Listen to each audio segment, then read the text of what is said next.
Howdy folks, my name's Mark Taylor. I'll be your chemistry teacher this semester in your lab, Chem 2046 Lab 2. It is a totally online lab, but I wanted to actually work through what we're doing in this so you actually have an idea of what's going on. So we're going to click here to our syllabus. And I already have it going here. Actually, I need to go into the student view real quick because I want it to show up exactly how you will see it. Alright, so our syllabus is the first thing that's going to pop up.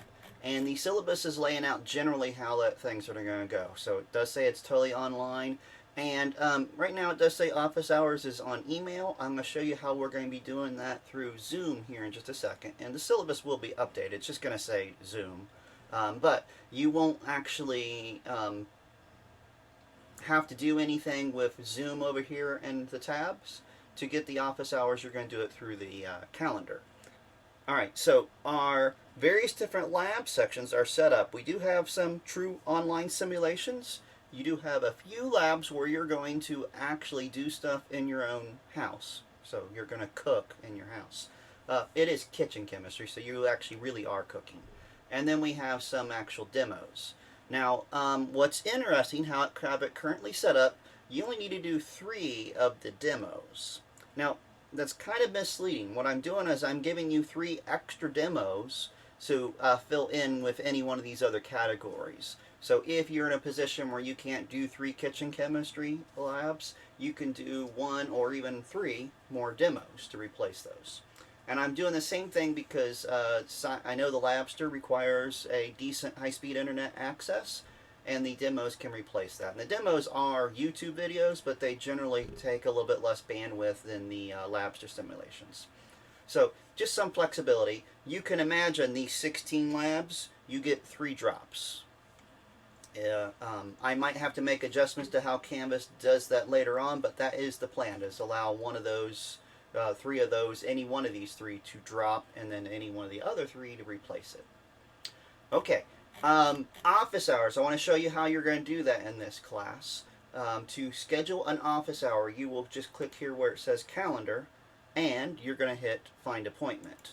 And for your class, it's going to pop up right here. If you have other professors doing it, you'll need to do the pull down, and then you just hit submit. And all these times will possibly open up. There's going to be more. I just don't have my calendar fully occupied yet. And if, for say, you want to do one, just click there on a time and just hit reserve. That's all you need to do. And then when you're ready to, when you've actually got all the office hours you want to consider doing, just close that. And those are the ones that are going to pop up on your calendar. And if you need to remember how to do it, you click on it, and this right here is the link that joins Zoom. You click on that and Zoom will pop right back up and you will be good to go.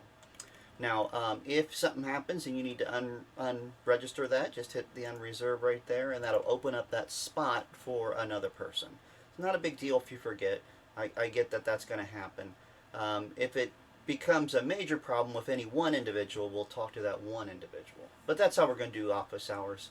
And I will cover most anything you want to talk about in that. So I do know that in this class, probably one of the biggest problems we might have is getting Labster to work.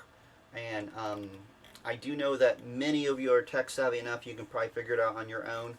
But there's no reason why I can't help you if you have problems. So what the online Labsters are supposed to do, if I click on this very first one, it pops up a little description what's going on, and then when I hit load titration in a new window, it will connect directly to Labster and it will load the simulation and you get to go. Now I'm not going to let it load right now because my home internet connection is just slow enough that just takes too long for me to want to record and show. But the simulations work really well. You're allowed to do them multiple times, and it will store your grade as the highest one that you have. All right, now the other assignments, the kitchen chemistry, they're in pseudo-random order, aren't they?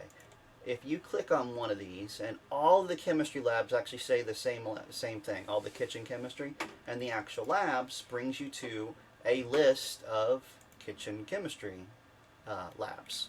And you can tell by the name of the file here what you're going to be actually doing.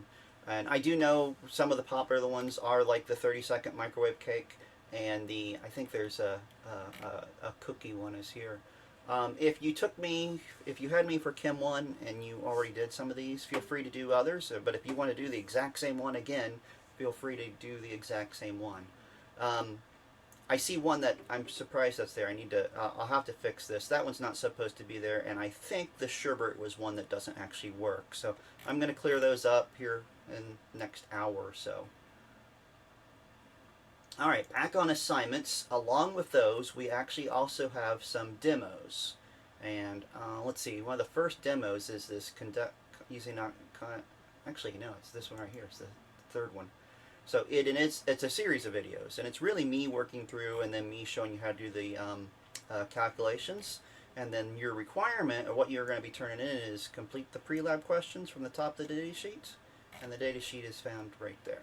So you don't have to do everything on that sheet. You're going to see me work through it. And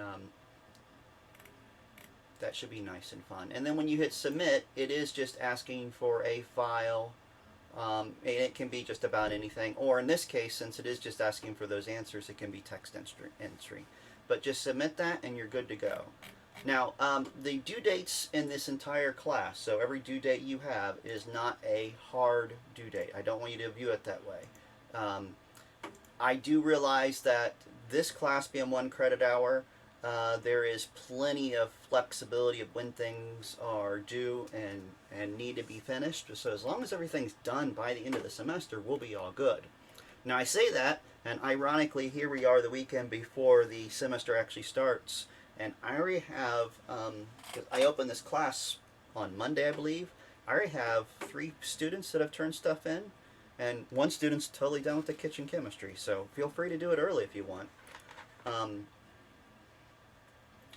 And I'll even say, if you want to submit more kitchen chemistries and bring this up to 6 and use those to substitute some of these others, I'm perfectly fine with that. So, and I do know that some of you are really enjoying the kitchen chemistry, so have fun. Enjoy the class and send me any questions you have.